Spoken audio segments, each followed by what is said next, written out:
Mr. B XRP here, and welcome back. Got some great information for you here in this video. Ripple is in the news. SoFi is talking about crypto and digital assets. I have a couple of price predictions for you, and Ripple has a new relationship with banks I want to share with you, and also how the rich stay rich. So stay tuned and we'll talk all about it. So let's look at the market right now.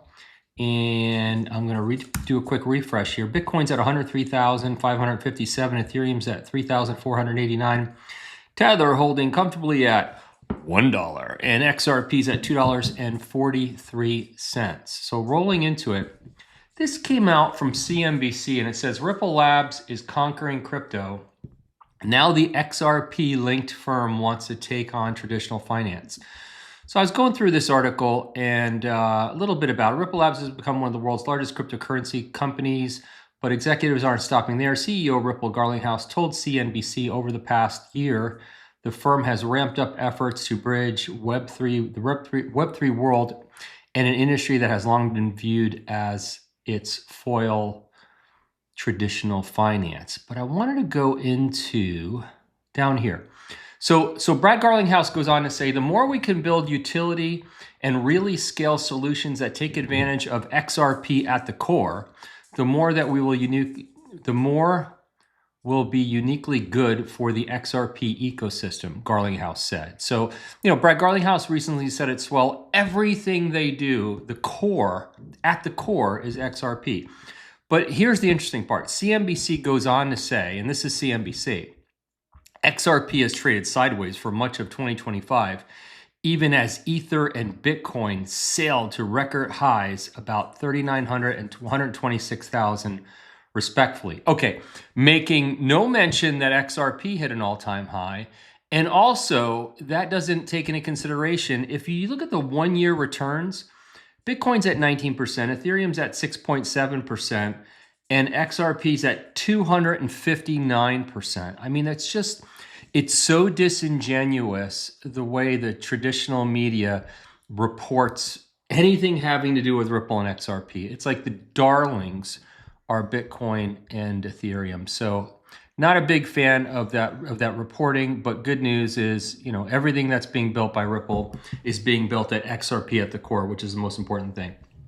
Okay, this was from SoFi. So this is, let's see here, just in $36 billion, SoFi announced live on CNBC they will launch Bitcoin trading to all customers today. Let's hear what SoFi has to say about digital assets. Nice to see you, sir, in person. Good to see you as well. Okay, so what's going on here? This is a big deal. Yeah, this morning, a very big deal for you. It is a very big deal. It's a big day and a big milestone. Reverses the course of time. It does. We've wanted to be a one-stop shop for all your financial services needs, and one of the holes we've had for the last 2 years was in cryptocurrency, the ability to buy, sell, and hold crypto. We were not allowed to do that as a bank. It was not permissible. But in March of this year, the OCC came out with an interpretive letter that it's now permissible for banks like SoFi to offer cryptocurrencies. So this morning we're launching as the only national bank, the first and only national bank, the opportunity to buy, sell, and hold cryptocurrencies like Bitcoin, Ethereum, and Solana. So I was going to ask, are we just talking about 3 for now? We'll expand well beyond 3. It'll be a pretty broad assortment. We try to differentiate on being fast, having broad selection, great prices, ease of use. So we'll try to give members, SoFi members, as much selection as they would like. And what's the difference between going through you and going through Coinbase or going through Robinhood or somebody else? Interesting, right? So by the way, this is the CEO of SoFi. I'm going to let this go a little bit longer. But he mentions Bitcoin, Ethereum, Solana. Doesn't mention XRP, the number 3 asset. And on the screen, they show Bitcoin, Ethereum, Solana, then XRP. Like it's like perfectly prepared for, but he did say they're going to add other digital assets. Obviously, they're going to add XRP, but XRP didn't make the cut initially. Interesting, being the only digital asset with legal clarity. But let's go on. Yeah, there's a couple of really big differences. First, we're a nationally chartered bank, which means we have the infrastructure, the processes, the financial conditions that provides the safeguards that a consumer would expect from a bank, which is going to allow us to scale responsibly. The second thing is, because we are a one-stop shop, you can do all your banking, checking, and savings at SoFi, your borrowing, and your investing, and now crypto. And one of the unique things about that is when you come to SoFi, and fund your crypto investments, you'll fund them in a SoFi checking and savings account. That checking and savings account's deposits earn interest. Say that again, you're going to fund it with crypto? You're going to fund your checking account. You're going to fund your checking account with cash. Okay. And then when you buy Bitcoin or Solana or Ethereum, the money will come straight out of your checking savings account. So when you're not putting cash to work, it's not sitting in an account that earns no interest, and it's not sitting in an account that's not insured. So the money will sit in an FDIC insured account up to $2 million is what we offer. And when you buy, it will instantly withdraw from that account and send it to the marketplace. Okay, so what I think, my guess is, I bet once the ETFs go live, they'll light up XRP. They're probably going to use the ETF announcement as a catalyst to launch XRP on their platform after they do the soft launch with Ethereum, Bitcoin, and Solana. That's just my guess, but we'll see what happens. This is Tom Lee again. Tom Lee loves being out there making price predictions, so he's got a couple of new price predictions out there. Let's give a hear to what Tom Lee has to say. How far do you think we get on Bitcoin by the end of the year? Well, I think people have dampened their expectations for Bitcoin partly because Bitcoin's been treading water, and there have been a lot of OGs, original Bitcoiners that are selling above 100,000. But it is still an underallocated asset class. So I think Bitcoin actually potentially can get to the high 100,000s, maybe even 200,000 by the end of the year. I think it's a big ask. But to me, what's more obvious is Ethereum can have a huge move into year-end, because even Cathie Wood wrote about it. She thinks stable coins have been cannibalizing demand for Bitcoin, and gold and tokenized gold is cannibalizing demand for Bitcoin. But stable coins and tokenized gold run on smart contract blockchains like Ethereum, and Wall Street is building, and Larry Fink wants to tokenize everything on the blockchain. That means Ethereum is where people are starting to raise their growth expectations. And if you're raising your growth expectations, then your discount to the future is going up. So I think that there's a bigger move in Ethereum, and Mark Newton, our head of technical strategy, thinks we can be like 9 to 12,000 by January. I think that's about right. I think Ethereum just 3,600 more than doubles between now and year-end, or between now and January. Okay, so there we go. Ethereum and Bitcoin pricing. We'll see what happens. Look, if that happens, XRP is going to do tremendous. So I'm glad to see that, and I hope he's right, and I hope they hit those kinds of numbers. So this is Bill Pulte he used to be from Pulte Homes, but he's now the U.S. Director of Federal Housing works for the United States government. He had posted this, Housing costs. And it was Donald Trump talking about housing costs with Laura Ingraham. And this is really important. And you think to yourself, well, why are you showing this? What does this have to do with digital assets? Well, it has a lot to do with digital assets, because reduced interest rates really do affect the market here in the United States in a positive way. Let's hear what President Trump had to say. Costs are still out of reach. And another thing that your administration is trying to tackle, many Americans, the average age of first-time home buyers are now up to age 40, which is sad. That's horrible, by the way. If you don't know, I was a real estate broker for nearly 25 years. My first-time home buyers used to be in their 20s, and then they were in their 30s. And now first-time home buyers are 40 years old. It's horrible. I continue. The country, you and I grew up in. Inherited that. Look, you have to understand. Right, but let me get to the question, though, because your housing director has proposed something that has enraged your MAGA friends, which is this 50-year mortgage idea. So a significant MAGA backlash, calling it a giveaway to the banks and simply prolonging the time it would take for Americans to own a home outright. Is that really a good idea? It's not even a big deal. I mean, you go from 40 to 50 years, and what it means is you pay something less from 30. That some people had a 40, and then now they have a 50.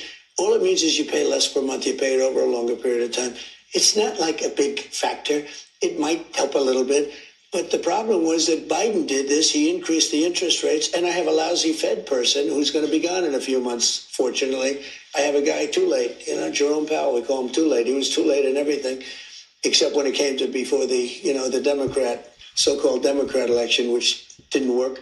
But we're going to get interest rates down. But even with interest rates up, the economy is the strongest it's ever been. You asked me, just to go back to the beginning of your question, you talked about prices. We're down on energy. We're down on interest rate. Interest rates are down despite the Fed. Now, if we had a normal person at the Fed would have really low. So here's the bottom line. We do need interest rates to come down a little bit. Look, the 50-year mortgage It helps a little bit. I mean, a $500,000 house, the savings is a couple $100 a month. It's not very much, and you end up paying nearly twice as much in interest. I've personally written a letter to Pulte. I've personally written a letter to Howard Lutnick. I think there's another way to do it. You know, it's President Trump talks about a sovereign fund for the United States government, and technically the government and or big corporations in the United States could come in and help people with down payments. For instance, Facebook or Tesla or any of these large companies could come in and give first-time homebuyers 10%, 15%, 20% down to get into a house, and then they would own that percentage of equity in the home should it ever be sold. Or the government could do the same thing. And I'm not saying that, you know, the government should be, you know, in the business of buying homes for people. That's not the point. The point is, you know, everyone should invest in the United States. And if the government wants to have a great sovereign fund, I couldn't think of a better sovereign fund than real estate. But that was an idea that I have. I think it will help, but I haven't had any response back yet. But I'm certainly going to speak with John Deaton about it, see if it's something that he thinks might be a good idea to spark the real estate market. Look, I read a book a long time ago. It was by John Hopkins, and he was a real estate person. And he said that 25 cents of every dollar in this country moves due to a real estate transaction, meaning that realtors make money and mortgage brokers make money and title companies make money and painters and home inspectors and new carpet and new tile and renovations. And when somebody buys a house, a lot of people make money. A lot of money moves in the economy. So getting the economy moving in the United States, one of the greatest ways is to get housing moving. And I'm pretty passionate about that, as you can probably hear. Hey, XRP Las Vegas. Don't miss it this year. If you've never been, you need to go. If you've already been, you're probably going again. April 30th to May 1st. Go to xrplasvegas.com. Check it out. I will be there. Look forward to meeting as all of you. Anybody that wants to get together and chat, I will be there this year. So this is interesting. Monica Long is the president of Ripple, and it used to be Ripple used to knock on the doors of banks to get banks interested in using XRP and working with Ripple and RippleNet and everything that Ripple was doing. Now she says banks are no longer asking if they should tokenize, they're asking how. So now banks are knocking on the door of Ripple to find out how to get things done, which I think is a total shift. You know, it's funny. You know, over the years, we've heard trickle, trickle, trickle, then the flow, and it is just flowing out there like crazy. Dom Kwok from EZA said, let's see here, Okay, this was in reference to wealthy people. He said, this is exactly how the richest people in the world become even richer. They never sell their appreciating assets, crypto, stock, real estate. They borrow against them. Soon we will allow anyone to do just that, starting with XRP. And I have heard this over the years from wealthy people. They never sell their assets. They just get low interest loans against those assets and live off those loans. And it's really good advice from Dom. It'll be interesting when we can do that with XRP. Hey, for anyone that wants to help a friend, family member, or colleague learn about digital assets, I have built a training program. It's called Blockchain Bootcamp. And you can go to cryptocoachnick.com. We'll take you there. And if you use the code XRP589, it's 25% off. You can take it yourself. You can buy it for someone as a gift. You can just refer them to the website. Anybody that you know, love, or like that might want to learn about digital assets and get them up to speed. Look, what I did was I took 8 years of digital asset experience. I compressed it into a 90-minute program, and I have two different programs. I have one for normal retail investors, and I have another one for financial advisors, a little more financial advisor centric. So those are available should you or anyone you love want to learn more about digital assets. And that's it for this one. So please subscribe to my channel if you haven't already. Hit the like button, hit the notifications button, do all that fun stuff. I'm not a financial advisor. This video is for entertainment and educational purposes only. Always do your own research. See you next time. Bye-bye.